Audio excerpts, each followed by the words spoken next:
굿모닝 YTN 3부 이어갑니다. 야심차게 출범했던 이뇨한 혁신위원회가 빈손으로 조기 해산하면서 국민의힘 내에선 반발이 이어지고 있습니다. 내년 총선에서 참패할 것이란 위기 감소, 김기현 책임론이 재점화하며 사퇴 요구까지 나오고 있습니다. 임성재 기자입니다.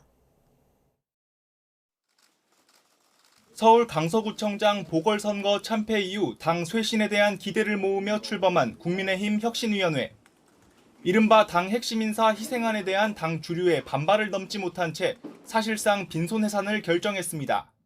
오늘 이걸로 모든 일정을 공식적인 일정을 마치고 월요일 날 혁신안을 마지막 안을 이제 올리고 백서를 만들고 끝내도록 하겠습니다. 책임의 화살은 혁신위 출범 당시 전권을 주겠다고 호언장담한 김기현 대표를 향하고 있습니다. 5선 중진인 서병수 의원은 이대로 계속 간다면 내년 총선에서 필패할 수밖에 없다며 김 대표를 압박했습니다. 지금과 같은 혁신위의 패배가 반영하는 지금과 같은 우리 당의 운영 방식이라고 한다면 내년 총선에서 우리가 성공한다는 것은 난망한 일이다. 저는 이렇게 생각을 합니다. 지역구인 부산을 떠나 서울 종로 출마를 선언한 하태경 의원도 김 대표야말로 쇄신 대상 1순위라며 내년 총선 불출마로는 부족하고 사퇴만이 답이라고 주장했습니다. 당이 이 혁신을 계속 부정하고 반대하고 김기현 대표가 반혁신의 아이콘이 된 거죠. 이런 상황에서 서울 지지율은 계속 떨어지고 있고 지난번 선거보다 더 안 좋은 최악의 결과가 예상되고 있고 혁신이 조기 해산으로 일단락되는 듯했던 당내 갈등이 김 대표 사퇴론의 불씨를 다시 살리는 모양새가 된 겁니다. 반면 김기현 대표는 공천관리위원회를 이달 중순쯤 서둘러 출범시켜 반전을 모색하는 분위기입니다. 당내에서 혁신 조기 해산 관련해서 대표님 향한 반발도 이어지고 있는데 어떻게 보세요? 네, 수고들 많으십니까? 총선을 넉 달여 앞두고 서울 6석 전망 등 참패를 우려하는 분위기가 국민의힘 의원들 사이에서 확산하고 있습니다. 충격요법을 내놓지 않는 한 김기현 대표 체제에 대한 당내 비판은 쉽게 수그러들지 않을 것으로 보입니다. YTN 임성재입니다. 신당 창당 가능성을 시사한 더불어민주당 이낙연 전 대표가 대한민국을 위기에서 구할 충정을 가진 사람이라면 뜻을 모을 필요가 있다면서 때가 되면 국민의힘 이준석 전 대표도 만나겠다고 말했습니다. 이재명 대표가 연일 통합과 단결을 강조하고 있지만 비명계 일부에선 탈당 조짐까지 나타나며 신당설에 힘이 실리고 있습니다. 박기환 기자가 전해드립니다. 국민의힘과 민주당 양당 구조에서 벗어난 제3지대의 필요성을 강조해온 더불어민주당 이낙연 전 대표. 신당 계획을 천명한 국민의힘 이준석 전 대표와도 때가 되면 만나겠다고 말했습니다. 어떤 방식으로든 뜻을 모을 필요가 있지요. 금방 만나겠다든가 그런 뜻은 아니고요. 네. 문자 그대로 때가 되면 만날 거다. 신당 창당 가능성에 대해선 늦지 않게 결단을 내리겠다고 밝혔습니다. 이재명 대표와 각을 세우며 외연 확장에 나선 것으로 풀이됐는데 일단 민주당 인사들과 접촉은 아직 없다고 선을 그었습니다. 하지만 혁신계를 자처하는 비명계 모임에서 탈당 가능성을 내비치는 발언이 나오면서 이 전 대표를 중심으로 부합할 가능성을 배제하긴 어렵습니다. 이제 내년에 정기장에 입장해야 되잖아요. 이제 총선 올해 연말까지 한번 민주당이 신당이 되는 그 길을 위해 최선을 다해보고 안 되면 그때 여러분들과 같이 한번 또 상의를 한번 드리겠습니다. 이재명 대표 측은 이낙연 전 대표의 단독 행보 가능성을 낮게 보고 있습니다. 하지만 정세균, 김부겸 전 총리까지 나서 이른바 3총리 연대설이 현실화할 경우 그 영향력을 무시하긴 어려워 보입니다. 그래서 어떻게 행보를 할 것이냐. 각각이 정치적 위상이 다 갖고 있습니다. 근데 이거를 묶어가지고 삼총리 연대서 이렇게 표현하기엔 지나치게 폄하한 표현이다. 다시 한 번 말씀드립니다. 이낙연 전 대표의 신당 결단은 현역 의원들이 얼마나 합류할지에 영향을 받을 수밖에 없습니다. 민주당에서 사는 방법을 모색할지 아니면 새로운 길을 찾을지 선택의 순간이 점점 다가오고 있습니다. YTN 박견입니다. 21대 마지막 정기국회가 별다른 성과 없이 막을 내린 가운데 오늘부터 12월 임시국회가 열립니다.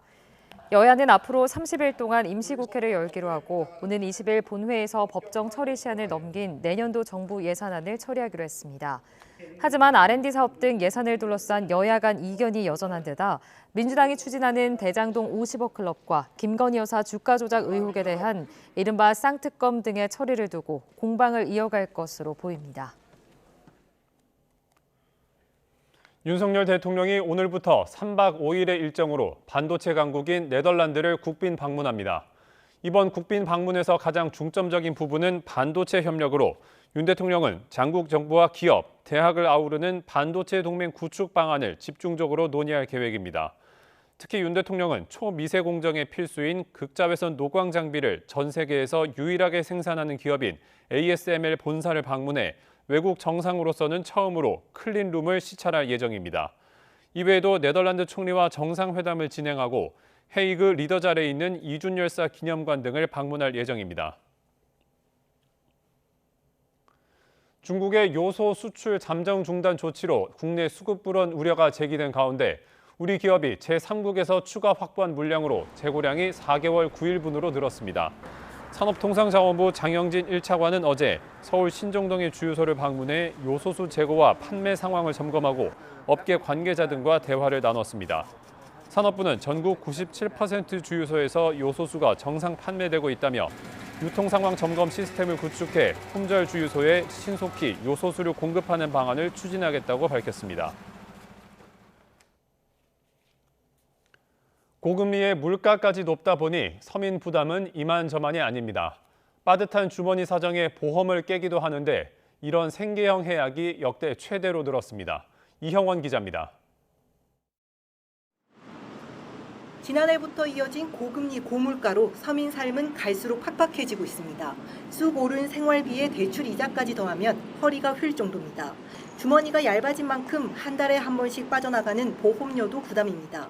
한 20에서 30만 원 나가는 것 같아요. 이제 생활비도 많이 나가야 되는데 보험료에도 이제 좀 많이 투자를 하니까 부담되는 면이 많은 것 같긴 해요.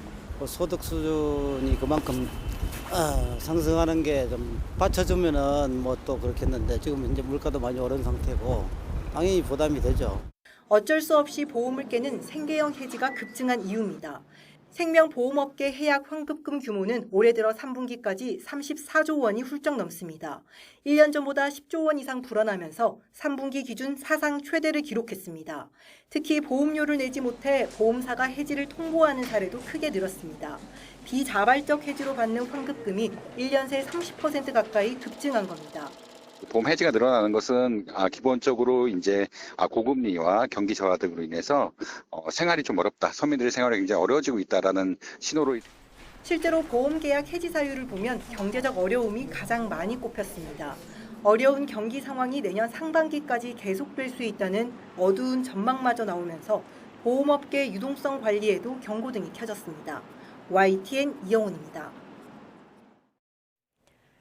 포스코를 제외한 5대 기업과 국내 주요 그룹의 인사가 마무리된 가운데 올해 재계 인사의 키워드는 세대 교체로 꼽을 수 있습니다. 1980년대생 오너 3, 4세대도 대거 등장했는데 글로벌 경기 침체 속 쇄신과 책임 경영을 위한 전략으로 보입니다. 홍상희 기자의 보도입니다. 예년보다 정기 인사를 일주일 정도 앞당긴 삼성에서는 첫 1970년대 사장이 등장했습니다. 용서구 삼성전자 영상 디스플레이 사업부장으로 1970년생, 올해 53살입니다. 30대 상무 1명과 40대 부사장도 11명 임명해 삼성의 신규 임원 평균 나이는 47.3세가 됐습니다. LG그룹도 권영수 전 LG에너지솔루션 부회장의 용태로 구본모 선대회장 시절 부회장단이 모두 물러나며 구광모 체제로의 세대 교체가 이뤄졌습니다. LG 신규 임원의 평균 나이는 49세, LG이노텍은 신임 최고 경영자로 문혁수 부사장을 선임했고 최연소 임원인 손남서 LG생활건강 상무는 1982년생입니다. 지난 10월 프랑스 파리에서 다시 서든데스 위험을 경고한 최태원 SK그룹 회장도 60대 부회장단을 2선으로 후퇴시키며 7년 만에 세대 교체에 나섰습니다. 그룹 2인 자격인 SK 수펙스 추구협의회 의장에 최창원 SK디스커버리 부회장이 선임됐고 7개 계열사 최고 경영자를 교체해 올해 신규 임원의 평균 나이는 48.5세로 젊어졌습니다. 코로나19 이후 급변한 경영 환경과 글로벌 경제 위기 속 조직 쇄신을 통해 위기를 돌파하겠다는 의지로 풀이됩니다. 글로벌 환경 변화에 따라 이런 신성장 동력을 찾고 기존 성장 동력 유지하는 데 있어서 이런 것들을 빠르게 수용하고 조직에 적용할 수 있는 어떤 세대 교체가 이루어지는 것이 아니냐 이렇게 생각할 수 있을 것 같습니다. 1980년대 오너 3, 4세의 경영 전면 배치도 두드러졌습니다. 지난달 한화그룹 김승현 회장의 삼남인 김동선 전무가 부사장으로 승진했고 HD 현대그룹 정몽준 아산재단 이사장의 장남 정기선 사장이 부회장으로 승진했습니다. SK 최태원 회장의 장녀 최윤정 SK 바이오팜 전략투자팀장도 임원급인 사업개발본부장에 승진하면서 책임 경영과 신사업 발굴의 시험대에 올랐습니다. YTN 홍상입니다. 의대 정원 확충에 반대하고 있는 대한의사협회가 오늘부터 5일 동안 회원들을 상대로 총파업 찬반 투표를 진행합니다. 정부는 보건의료 위기 관심 단계를 발령하고 의협이 집단 행동에 들어갈 경우 엄정 대응한다는 방침이어서 갈등이 커질 우려도 나옵니다. 의사협회는 오늘부터 회원들을 상대로 총파업 여부를 묻는 문자 투표를 진행한다며 다만 구체적인 결과나 향후 일정은 추후 논의에 발표하겠다고 밝혔습니다. 이에 대해 복지부는 의사단체 파업에 대비해 진료 대책을 점검하는 관심 단계를 발령하고 비상 대응반을 구성해 대응하기로 했습니다. 중국 온라인 쇼핑몰 알리익스프레스 이용자가 늘어나면서 고객 불만도 커지고 있습니다. 전혀 다른 물건이 오거나 아예 물건은 빼고 텅 빈 봉투만 온 피해 사례가 늘고 있지만 교환이나 환불 과정이 산 넘어 산입니다. 임혜진 기자입니다. 신모 씨는 지난달 알리익스프레스에서 4만 원 정도 하는 손목시계를 주문했습니다. 저렴한 가격에 선택했는데 바다 건너 20일 만에 도착한 택배 봉투는 텅 비어 있었습니다. 처음에 받고 아무것도 없는 상태로 확인을 하니까 이게 처음 경험하는 일이거든요. 기분은 아주 안 좋았었어요. 물건이든 돈이든 다시 돌려받기 위해 문의했지만 판매자가 잠적한 뒤였습니다. 어렵사리 알리 쇼핑몰을 통해 환불 결정을 받아냈는데 또 다른 문제가 발생했습니다. 사라졌던 판매자가 다시 나타나 제품을 보냈다고 이의를 제기하면서 분쟁이 발생한 겁니다. 상담은 통화도 안 되고 영어로 해야 되고 그런 게 너무 불편하고 CS 처리도 엄청 늦고요. 물건이 잘못되면은 제가 환불을 못 받을 수 있으니까 그게 되게 꺼려지는 거죠. 비싼 거 살 때는요. 환불 결정까지 간다면 그나마 나은 편입니다. 엉뚱한 물건을 받고 교환하려다 판매자와 통관업체 책임 떠넘기기에 사방팔방 뛰다 지쳐 포기하기 일쑤입니다.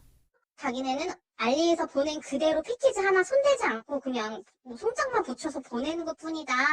그래서 제가 너무 황당해가지고 그 판매자한테 연락을 했거든요. 그랬더니 우체국 가서 문의를 하라는 거예요. 뜬금없이. 대부분 중국인 판매자들이라 직접 소통이 어려운 점이 큰 걸림돌 가운데 하나입니다.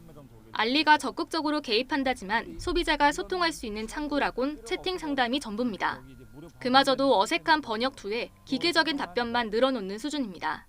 실제로 해외 직구 피해 가운데 알리익스프레스 사례가 가장 많았습니다. 특히 10건 가운데 4건 정도는 보상도 제대로 이루어지지 않았습니다. 만약에 피해 사례가 굉장히 많이 유발이 된다 그러면 이런 부분들을 이제 법적인 우리나라 법을 적용을 해서 뭔가를 하기가 어렵다면 사전에 그렇게 이용하려고 하는 사람들 자체한테 경고 워닝을 줄 수는 있죠. 알람 같은 것들을 통해서. 해외 직구 온라인 플랫폼 알리익스프레스는 국내 진출 5년 만에 국내 전자상거래 업계 3위에 올랐고 유명 배우를 모델로 발탁하며 국내 시장 공략에 열을 올리고 있습니다.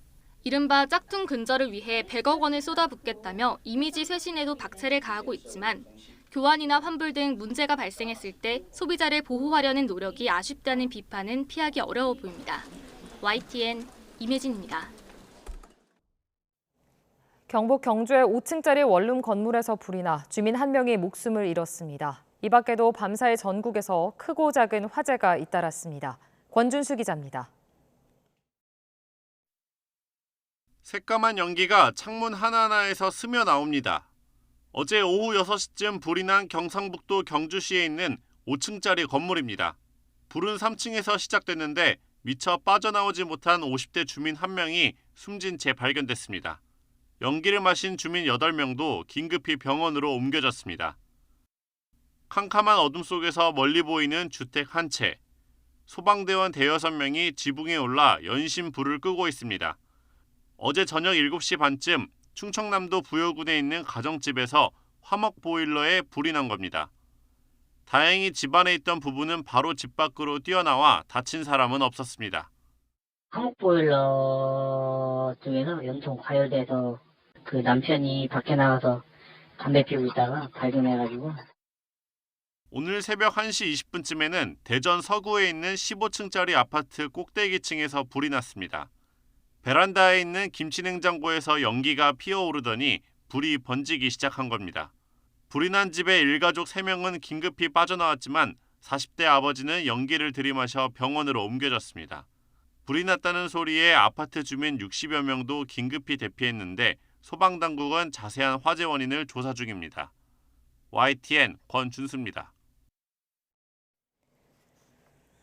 비바람이 세게 불면서 서해에서 인천과 섬을 잇는 여객선 운항에 차질이 생겼습니다. 한국해양교통안전공단은 오늘 오전 6시 반을 기준으로 인천 먼바다에는 높이 최대 3m의 파도가 일고 초속 7에서 13m의 강한 바람이 불고 있다고 밝혔습니다. 이에 인천과 백령도 등 9개 항로를 오가는 여객선 11척의 운항이 통제됐습니다.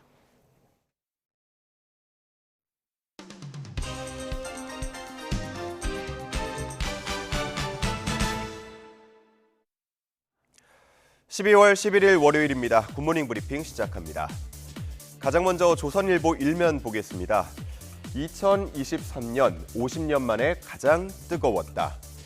올해가 기상 관측망이 전국으로 확대된 1973년 이후 50년 만에 가장 더운 해로 나타났습니다.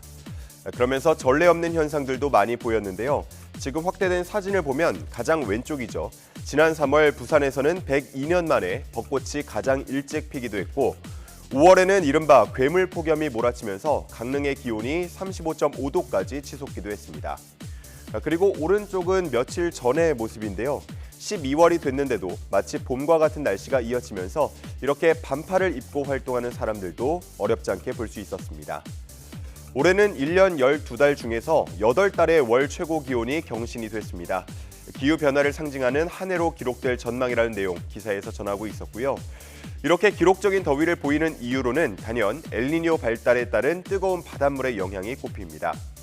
문제는 한 번 데워진 바닷물은 식는 데에도 시간이 꽤 걸린다는 건데 따라서 올해에 이어서 내년 역시도 가장 더운 한 해가 될 거라는 해외 관측들 나오고 있습니다. 한편 이번 겨울 북극 냉기가 내려오는 걸 막는 제트 기류가 약해져서 극단적인 추위와 또 더위가 반복해서 나타날 가능성도 있다고 하니까요. 기상예보 잘 보면서 그때그때 맞는 옷차림을 할 필요가 있겠습니다. 다음은 소셜미디어의 역성장 내용을 다룬 기사 보겠습니다. 한 빅데이터 분석 기업의 조사 결과 페이스북과 인스타그램 이용자가 줄어들고 있는 것으로 나타났습니다. 기존 이용자가 떠나가는 한편 새로운 이용자의 유입은 더디기 때문이었는데요. 기존 이용자가 이용을 중단하는 이유는 바로 피로감 때문이었습니다. 현재 SNS에는 유명인을 사칭한 피싱 광고가 무분별하게 떠들고 있고 돈만 내면 무엇이든 광고를 할 수 있도록 하면서 허위 광고나 가짜 뉴스 등이 범람하고 있습니다. 이에 대한 피해까지 발생하고 있는데 이용자들이 신고를 하더라도 광고가 차단되지 않는 등 운영적인 부분에 대해서도 불만이 커지는 상황입니다. 이에 대해서 테크업계 관계자는 빅테크 기업들이 검수 인력을 대거 해고하고 검열을 인공지능에 맡긴 탓이 크다고 분석하고 있습니다. 한편 새로운 젊은 층이 유입되지 않는 이유로는 페이스북 같은 경우는 정치 콘텐츠가 상당수 올라오면서 중장년층 플랫폼으로 늙어가고 있기 때문이라는 분석이 나옵니다. 또 카카오톡이나 네이버 밴드 등의 대체 가능한 서비스가 있기 때문에 보다 쉽게 사용하는 앱을 교체하려는 경향이 있다고도 분석했습니다. 다음은 경향신문 일면 기사입니다. 고물가 시대에 지출을 줄이기 위한 이른바 현금 챌린지가 2030 세대 사이에서 유행하고 있다고 합니다. 수첩처럼 생긴 현금 바인더에 날짜 또는 용도에 맞게 분류해서 예산을 챙겨 넣고 그에 맞게만 소비를 한다는 겁니다. 현금 챌린지를 하는 청년들은 신용카드를 쓰게 되면 다음 달에 내가 해결해 주겠지라는 마음으로 소비를 하게 되는데 하루 예산을 정해서 쓰다 보니까 불필요한 지출을 줄일 수 있다고 말하고 있습니다. 요즘 현금을 잘 사용하지 않는 시대이기 때문에 불편한 점들도 있겠지만 그런 단점보다는 돈을 쓰는 게 눈에 바로바로 보이기 때문에 한 번 더 고민하고 돈을 더 모을 수 있다는 장점을 크게 받아들이고 있습니다. 젊은 층은 이러한 챌린지를 사진이나 영상으로 찍어서 또래들에게 공유하기도 하는데요. 이 과정 또한 하나의 재미로 느낀다고 합니다. 고물가의 씀씀이를 줄여야겠다고 생각하는 분들이 있었다면 이 현금 챌린지가 하나의 팁이 될 수도 있겠습니다. 마지막은 대체육 이야기를 다룬 중앙일보 기사 보겠습니다. 한때 기후 위기의 대안이자 신성장 산업으로 꼽히던 대체육 시장에 제동이 걸리는 분위기입니다. 위장 환경주의, 이른바 그린워싱 논란에 휩싸였기 때문인데요. 호주의 한 매체는 고기 없이 고기의 맛과 식감 등을 구현하기 위해서 대체육에는 수많은 첨가제가 들어간다고 지적했습니다. 그리고 미국 버클리대의 대체육 연구소는 일반 고기와 같은 양의 재배육을 실험실에서 배양하기 위해서는 엄청난 에너지가 소모된다면서 축산업보다 4배에서 25배의 이산화탄소를 더 배출할 수 있다고 지적했습니다. 한편 이탈리아 하원은 지난달 재배육의 생산과 판매, 수출입을 금지하는 대체육 금지법을 통과시키기도 했는데요. 이렇게 일부 국가에서는 규제 도입까지 나서는 분위기입니다. 빌 게이츠나 할리우드 배우 등 유명인들이 투자하면서 급성장하던 대체육 산업, 최근에는 여러 논란에 매출이 감소하는 분위기라고 하는데요. 앞으로는 이 분위기가 어떻게 흘러갈지 주목해 보겠습니다. 12월 11일 아침 신문 살펴봤습니다. 지금까지 굿모닝 브리핑이었습니다.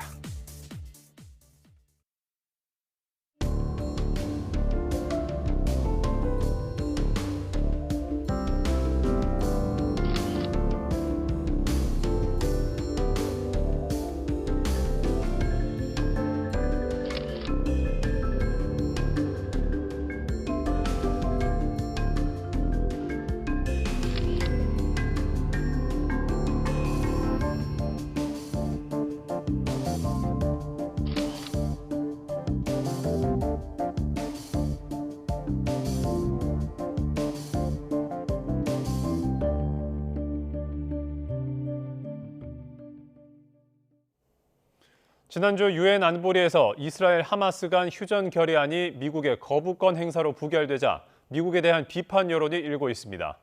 블링컨 미국 국무장관은 하마스가 건재한 상황에서 휴전을 할 경우 문제를 영원히 풀 수 없게 된다며 휴전 불가 입장을 재확인했습니다. 워싱턴 권준기 특파원입니다. 유엔 사무총장은 이스라엘 하마스 간 휴전 결의안이 미국의 거부로 부결된 데 유감을 표시했습니다. 이미 전례 없는 규모의 희생자가 나온 가자지구 상황이 최악으로 치달을 거라며 어떻게든 손을 써야 한다고 호소했습니다. Regrettably, the Security Council failed to do it. But that does not make it less necessary. So, I can promise I will not give up.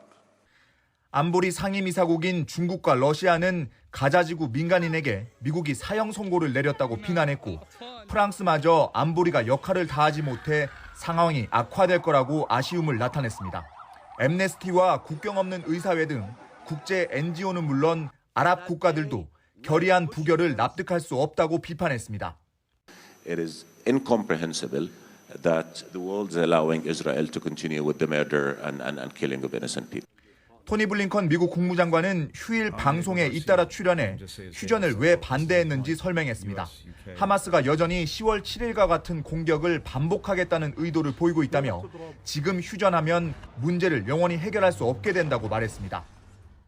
With Hamas still alive, still intact, and again, with the stated intent of repeating October 7th again and again and again, that would simply perpetuate the problem. 블링컨 장관은 이스라엘의 민간인 보호를 강조하고 있지만 의도와 결과 사이에는 괴리가 존재한다며 민간인 피해의 불가피성을 내세웠습니다. 또 하마스가 이스라엘에서 저지른 성범죄는 과거에 보지 못한 끔찍한 수준인데도 국제사회가 너무 느리게 대응하고 있다고 불만을 나타냈습니다. 워싱턴에서 YTN 권준기입니다. 미국의 강력한 지지를 재확인한 이스라엘이 가자지구 전역에서 하마스 섬멸 작전을 더욱 강력하게 전개하고 있습니다.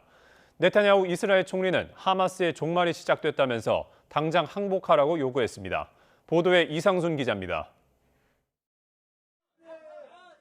두 아들이 이스라엘군 저격수의 총에 맞았다는 가자지구 주민이 애타게 의사를 찾고 있습니다.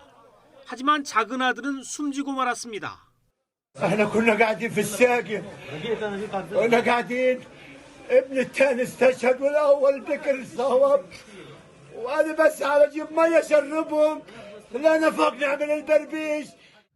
이스라엘군은 9일 하루 동안 가자지구 전역에서 하마스의 땅굴과 무기 저장고 등 250개 표적을 공격했다고 밝혔습니다. 회교 사원 인근의 하마스 통신 시설은 밤사이 폭격 이후 지상군도 투입했습니다. 지난 8일 미국의 거부권 행사로 유엔 안보리의 휴전 결의안이 부결된 이후 이스라엘이 하마스 섬멸 작전을 더욱 강화하고 있습니다. 베냐민 네타냐후 이스라엘 총리는 아예 하마스의 종말이 시작됐다며 당장 항복하라고 요구했습니다. אבל זה תחילת הסוף של חמאס. ואני אומר למחבלי חמאס, זה נגמר. אל תמותו בשביל סינואר. תיכנו עכשיו. 이스라엘의 무차별 공격으로 이제 가자지구는 사망 18,000명, 부상자는 5만 명에 육박하는 것으로 전해졌습니다. 최근엔 이스라엘이 억류했다가 풀어준 가자지구 민간인에 대한 비인도적 대우도 국제사회에 비난을 부르고 있습니다.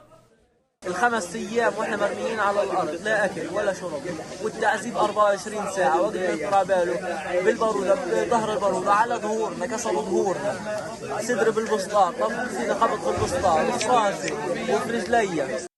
이스라엘은 레바논의 친이란 무장 세력 헤즈볼라도 공습했다며 영상을 공개했습니다. 이스라엘과 하마스의 전쟁 발발 이후 양측의 무력 충돌로 레바논에서 120명이 숨졌고 이스라엘도 군인과 민간인 등 11명이 숨졌습니다. 휴전을 거부하고 무자비한 보복에 나선 이스라엘에 대한 국제적 비난이 거세지는 가운데 벨기에에선 반유대주의에 반대하는 대규모 시위가 열렸습니다. 벨기에는 이스라엘의 보복 공격 이후 반유대주의 사고가 급증하자 총리까지 나서 경계를 강화하고 있습니다. YTN 이상순입니다. 프로야구 포지션별 최고의 선수를 뽑는 KBO 골든글러브 시상식이 오늘 저녁 5시 서울 삼성동 코엑스에서 열립니다. 골든글러브는 투수와 포수, 지명타자 등 총 10개 부문 주인공을 선정하며 한국 시리즈가 끝난 뒤 취재기자와 해설위원 등 미디어 관계자 300여 명을 대상으로 사전 투표를 마쳤습니다. 포수 부문에서는 두산 양의지가 개인 통산 9번째이자 포수 최다인 8번째 수상을 노리고 있고 투수 부문은 삼관왕 NC 패디의 수상이 확실시되는 가운데 역대 최고 득표율에 도전합니다.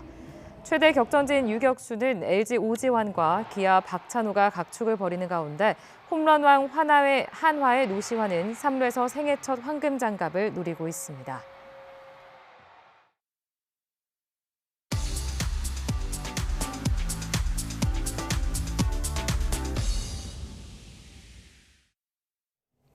경제 소식을 빠르고 친절하게 전달해 드립니다. 오늘 굿모닝 경제는 유혜미 한양대학교 경제금융대학 교수와 함께합니다. 어서 오세요. 교수님, 윤석열 대통령 순방 소식부터 좀 알아보겠습니다. 네덜란드에 국빈 방문을 하는데 반도체 협력을 강조했거든요. 왜 네덜란드와의 반도체 협력을 이렇게 강조하는 걸까요?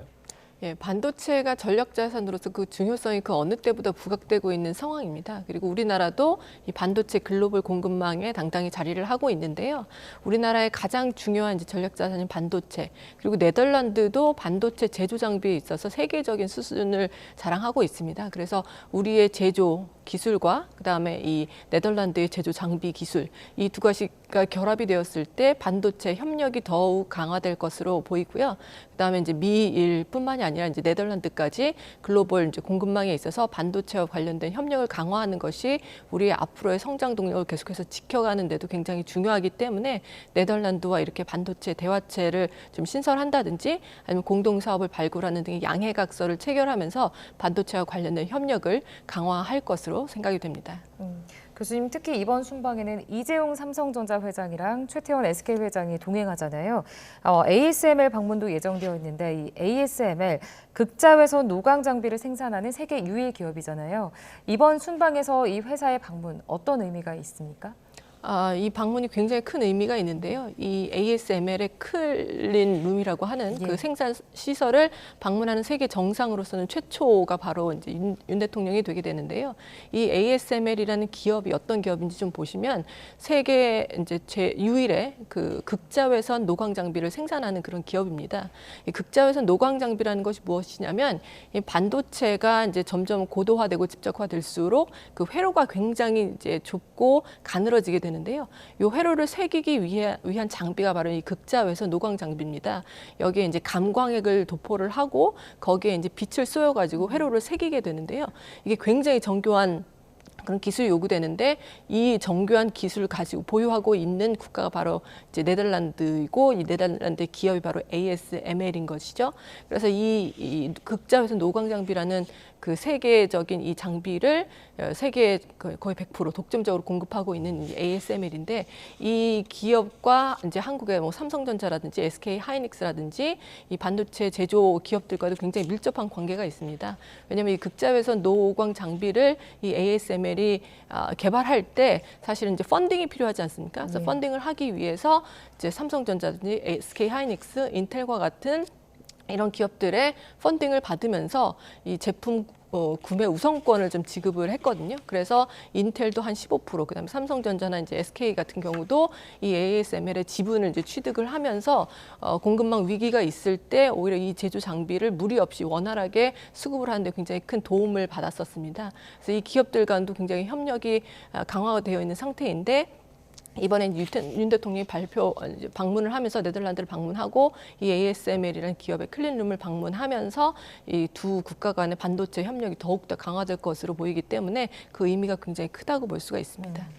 이 한국과 네덜란드가 경제 구조에서도 비슷한 점이 많다는 평가를 받고 있다고 하는데 구체적으로 좀 어떤 부분이 비슷한 게 있나요? 교수님. 이 네덜란드가 사실은 굉장히 경제 규모라든지 아니면 이 지리적으로 굉장히 작은 국가입니다. 그래서 국가도 협소하고 그다음에 보유하고 있는 자원도 굉장히 협소한데 반면에 기술력이 굉장히 뛰어나고요. 그다음에 물류에 있어서도 굉장히 강국이라고 볼 수가 있는데 이 유럽 지역의 물동량의 거의 50%를 취급하고 있는 나라가 바로 네덜란드고요. 그다음에 이제 반도체 관련해서도 이런 이제 세계 유일의 기술 보유를 하고 있고요. 그래서 우리나라와 굉장히 비슷한 점이 많다고 볼 수가 있습니다. 그래서 무역을 통해서 경제 성장을 이제 이루는 점도 비슷하고 그다음에 뭐 유통 분야, 물류 분야에서도 강국이면서 반도체와 같은 기술력도 보유하고 있는 점에서 우리나라와 굉장히 비슷하고요. 그다음에 최근에는 탈탄소 시대에 이제 수소 경제라든지 아니면 원전에도 굉장히 관심을 많이 갖고 있기 때문에 우리와 관심사도 일치하는 분야가 굉장히 많아서 이번 이제 윤 대통령의 네덜란드 방문을 계기로 두 국가 간의 이제 경제 협력이 점점 더 강화가 될 것으로 이제 생각이 되고요. 이번에 이 네덜란드 총리와 양해각서를 체결해서 발표를 하게 되어 있는데 이 양해각서에는 반도체 대화체를 좀 신설해서 반도체 관련 부분의 협력을 강화하고 또 여러 가지 공동 사업을 발굴하는 그런 내용들이 포함될 것으로 전망되고 있습니다. 다음 소식도 좀 이야기를 나눠보도록 하겠습니다.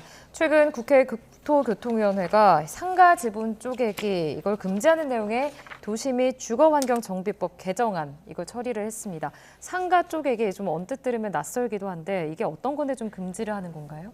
상가 쪼개기라는 건 말 그대로 상가 지분을 이제 나누는 것을 의미를 하는데요. 그럼 상가 지분을 왜 나눌까 생각을 해보면 이 권리산정 기준일이라고 있습니다. 이 권리산정 기준일은 분양권을 이제 부여받을 수 있는 권리를 이제 결정하는 그 기준점이 되는 건데요.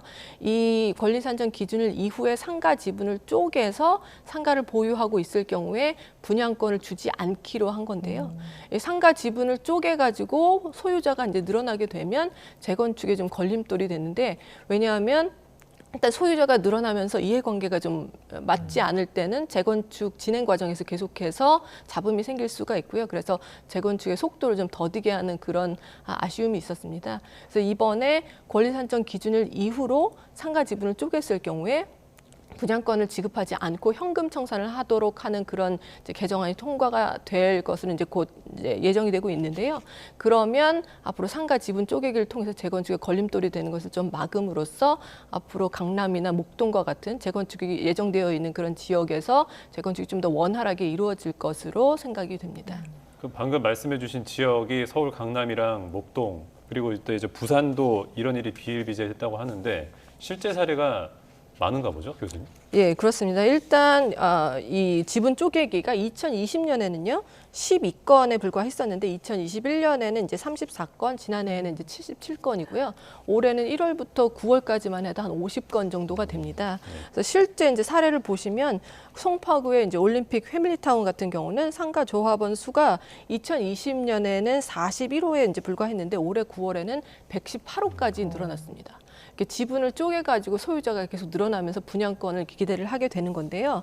이렇게 이제 지분 쪼개기가 계속 발생이 되면 앞서 말씀드렸다시피 재건축의 걸림돌이 되기 때문에 이번에 이제 개정안이 통과가 되면서 이런 부분이 좀 해소가 될 것으로 보이고 있습니다. 근데 이거 이외에도 좀 규제를 피하기 위해서 권리사정 기준일 이전에 이제 상가 지분을 쪼개가지고 약간 이제 미리 쪼개서 이제 규제를 피하는 그런 방법들도 이용이 되고 있었거든요.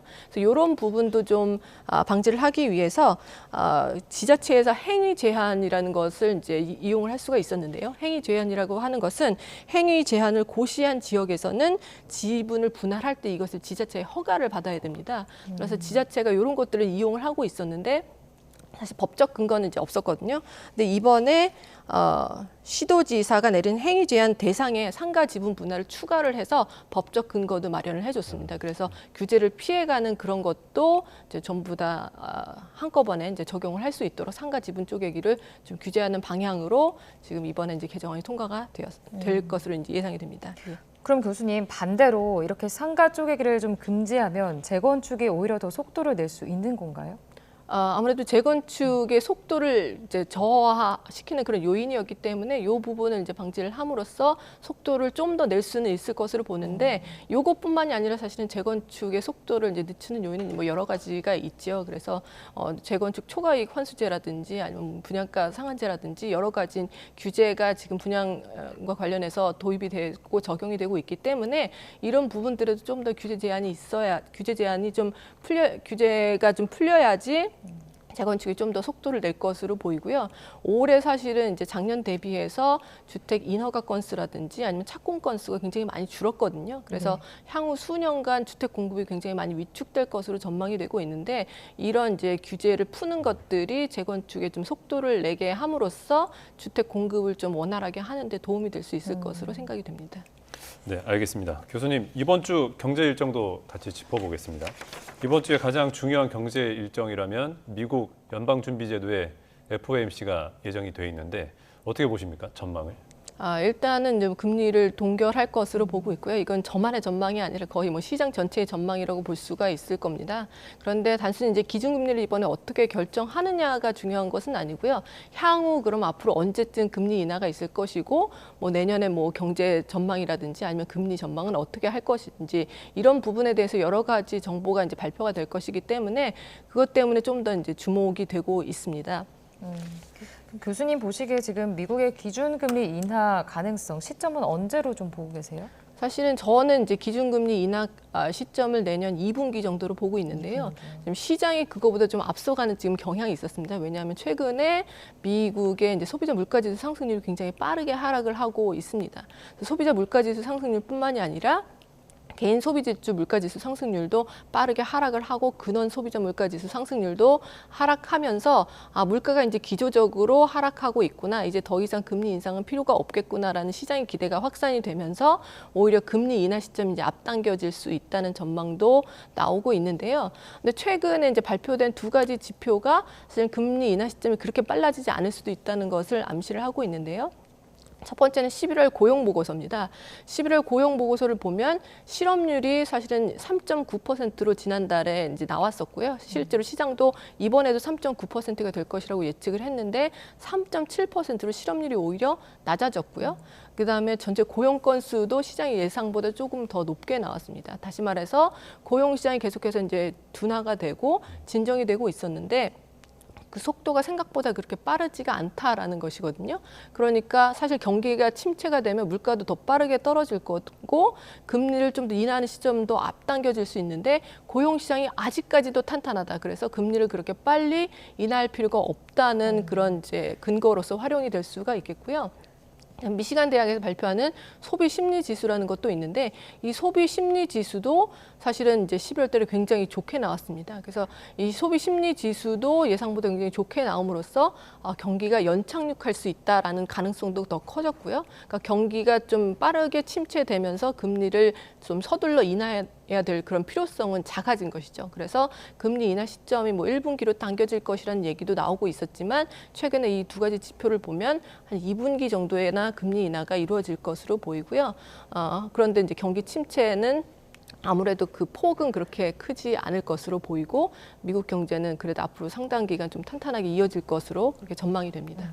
교수님, 그러면 이 증시나 가상자산 시장 같은 경우 이 FOMC 앞두고 조금 이렇게 약간 혼조세를 보이거나 좀 관망하는 모습을 좀 보였는데 향후 어떻게 될 거로 좀 보세요? 금리가 이제 더 빠르게 인하될 것이라고 기대를 하면서 사실은 주가도 빠르게 뛰고 뭐 여러 가지 가상화폐라든지 자산 가격이 빠르게 뛴 측면이 있는데요. 그런 부분은 좀 조정이 되겠지만 아무래도 뭐 소비 심리 지수라든지 아니면 이제 뭐 고용 시장 지표들을 봤을 때 연착륙 가능성이 점점 높아지기 때문에 경기가 그렇게 나쁘지 않으면 그런 부분 때문에 또 실적도 나아질 수 있고 해서 뭐 주가가 그렇게 많이 크게 하락할 가능성은 크지 않고요. 금리 인하로 인한 기대는 약간 조정이 되겠지만 경기가 그렇게 나빠지진 않을 거기 때문에 전반적으로 자산 시장에 그렇게 큰 충격이 있을 것 같지는 않습니다. 네, 알겠습니다. 오늘 굿모닝 경제는 여기까지 듣겠습니다. 지금까지 유혜미 교수와 함께했습니다. 교수님 고맙습니다. 고맙습니다.